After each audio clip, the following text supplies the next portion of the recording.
ಕರ್ನಾಟಕದಾದ್ಯಂತ ಹಾಗೂ ದೇಶಾದ್ಯಂತ ಒಂದು ಒಳ್ಳೆ ಬೆಲೆ ಹಾಗೂ ಆ ಸೀರೆಗೆ ಒಂದು ಗುರುತು ಸಿಗಬೇಕು ಅನ್ನೋ ನಿಟ್ಟಿನಲ್ಲಿ ಒಂದು ಒಳ್ಳೆಯ ಕಾರ್ಯಕ್ರಮವನ್ನು ಮಾನ್ಯ ಶಾಸಕರ ನೇತೃತ್ವ ಹಾಗೂ ಇಲ್ಲಿರ್ತಕ್ಕಂಥ ಎಲ್ಲ ಸಮಿತಿಯವರ ನೇತೃತ್ವದಲ್ಲಿ ಶಾಸಕರು ಈ ಒಂದು ಪ್ರೆಸ್ ಮೀಟ್ ಆಗಿ ಕರೆದಿದ್ದಾರೆ. ಮೊದಲನೇದಾಗಿ ಎಲ್ಲರ ಪರವಾಗಿ ಶಾಸಕರಿಗೆ ಹೃತ್ಪೂರ್ವಕವಾದಂಥ ಸ್ವಾಗತವನ್ನು ಬಯಸ್ತಾ ಇದ್ದೇನೆ.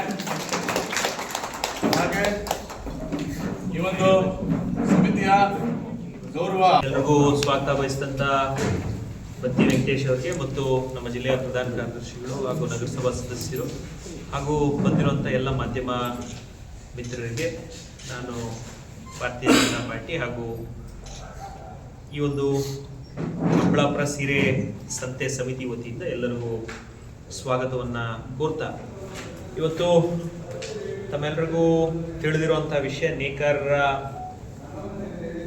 ಜೀವನ ಯಾವ ರೀತಿ ಅಸ್ತವ್ಯಸ್ತವಾಗಿದೆ.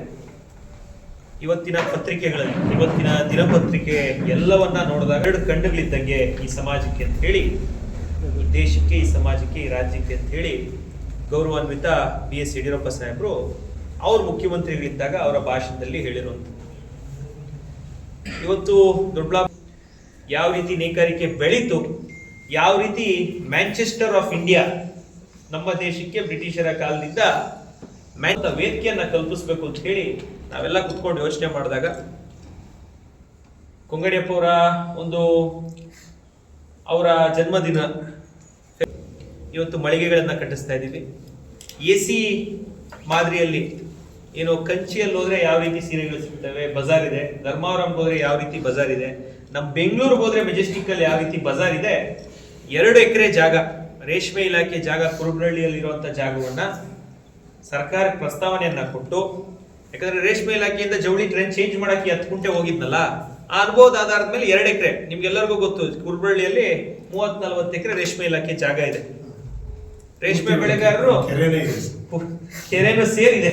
ಪಕ್ಕದವರು ನಮ್ಮ ಲಕ್ಷ್ಮೀ ಅಣ್ಣವ್ರು ಹೇಳ್ತಿದ್ರು, ತಳಗವಾರದವ್ರು, ಅಲ್ಲಿ ಬೋರ್ ಹಾಕಕ್ ಹೋದಾಗೂ ಇದಕ್ಕೆ ನಮ್ಮ ಕುರುಬರಳ್ಳಿಗೆ ಹೇಳಿದ್ರು ಅವರು. ಅಲ್ಲಿ ಮೇನ್ ರೋಡ್ಗೆ 2 ಎಕರೆ ಉತ್ತಮವಾಗಿರುವಂತ ಜಾಗವನ್ನ ಸ್ಯಾಂಕ್ಷನ್ ಮಾಡಿಸಿದೀವಿ ರೇಷ್ಮೆ ಇಲಾಖೆಯಿಂದ, ಜವಳಿ ಇಲಾಖೆಗೆ. ಈ ಬಜೆಟ್ ಅಲ್ಲೇ 25 ಕೋಟಿ ಕೊಟ್ಟು ಕಂಪ್ಲೀಟ್ AC ಮಾಲ್ ರೀತಿಯಲ್ಲಿ ನೇಕಾರರಿಗೆ ಒಂದು ಮಾರುಕಟ್ಟೆಯನ್ನು ಸೃಷ್ಟಿ ಮಾಡಬೇಕು ಅಂತೇಳಿ ಜವಳಿ ಇಲಾಖೆ DD ಕಡೆಯಿಂದ, DC ಕಡೆಯಿಂದ, ನಾನು ಇಲಾಖೆ ವತಿಯಿಂದನೂ ಕೊಟ್ಟಿದ್ದೀನಿ. ಶಾಸಕನಾಗ ನಾನು ವೈಯಕ್ತಿಕವಾಗಿ ಎಸ್ಟಿಮೇಟ್ ಮಾಡಿ ಕಳಿಸುವಂತ ಕೆಲಸವನ್ನು ಮಾಡಿ 25 ಕೋಟಿ ವೆಚ್ಚದಲ್ಲಿ ಹೈಟೆಕ್ ಸೀರೆಗಳ ಮಾರುಕಟ್ಟೆ ಇಡೀ ನಮ್ಮ ರಾಜ್ಯದಲ್ಲಿ ಮೊದಲನೇ ಬಾರಿ ಜವಳಿ ಇಲಾಖೆಯಲ್ಲಿ ಮಳಿಗೆಗಳು ಕಟ್ತಾ ಇರುವಂಥದ್ದು ದೊಡ್ಡಬಳ್ಳಾಪುರದಲ್ಲಿ. ಅಲ್ಲಿ ಕೈ ಹಾಕಿರುವಂಥದ್ದು ನಾವೇ. ಆ ಮಳಿಗೆಗಳನ್ನ ನೇಕಾರರಿಗೆ ಕೊಡಬೇಕು ಅಂತ ಹೇಳಿ ರೆಸಲ್ಯೂಷನ್ ಅನ್ನ ಮಾಡಿದೀವಿ. ಈ ರೀತಿಯಲ್ಲಿ ನೇಕಾರರ ಪರವಾಗಿ ಇನ್ನೊಂದು ಹೆಜ್ಜೆ ಮುಂದೆ ಹೋಗಿ ಈಗ ದೊಡ್ಡಬಳ್ಳಾಪುರ ಸೀರೆ ಸಂತೆ ಈ ಒಂದು ಶೀರ್ಷಿಕೆ ಅಡಿಯಲ್ಲಿ ಫೆಬ್ರವರಿ 20, 21, 22 ಶುಕ್ರವಾರ 20ನೇ ತಾರೀಕು, ಶನಿವಾರ 21ನೇ ತಾರೀಕು, ಭಾನುವಾರ 22ನೇ ತಾರೀಕು ದಿವಂಗತ ಕೊಂಗಡಿಯಪ್ಪನವರ ಸ್ಮರಣಾರ್ಥಕವಾಗಿ ಈ ಒಂದು ಸೀರೆ ಸಂತೆಯನ್ನ ಹಮ್ಮಿಕೊಳ್ಳಲಾಗ್ತಿದೆ. ಸೀರೆ ಸಂತೆಗೆ 20ನೇ ತಾರೀಕು ಉದ್ಘಾಟನೆ ಇರುತ್ತೆ ಸಂಜೆ, ಶುಕ್ರವಾರ ಸಂಜೆ ಉದ್ಘಾಟನೆ.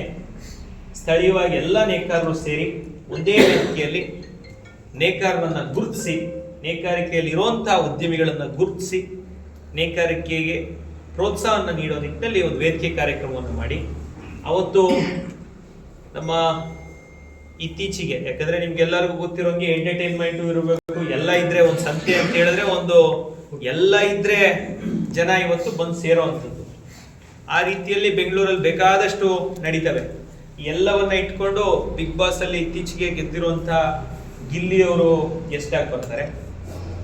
ಇತಿಹಾಸಕಾರರು ಧರ್ಮೇಂದ್ರ ಅವರನ್ನು ಕರೆಯುವಂತ ಪ್ರಯತ್ನ ನಡೀತಾ ಇದೆ. ಇದ್ರ ಜೊತೆಗೆ ನೇಕಾರಿಕೆಯಲ್ಲಿರುವಂತಹ ಕೆಲವು ಹೀರೋಯಿನ್ಗಳನ್ನ ಈಗಾಗಲೇ ಒಂದು ಪಟ್ಟಿಯನ್ನ ಮಾಡ್ಕೊಂಡಿದೀವಿ. ಅಂದ್ರೆ ಆ ಹಿನ್ನೆಲೆಯಿಂದ ಬರುವಂತವ್ರು, ಅವ್ರಿಗೂ ಕರೆಯುವಂತಹ ಇದಿದೆ.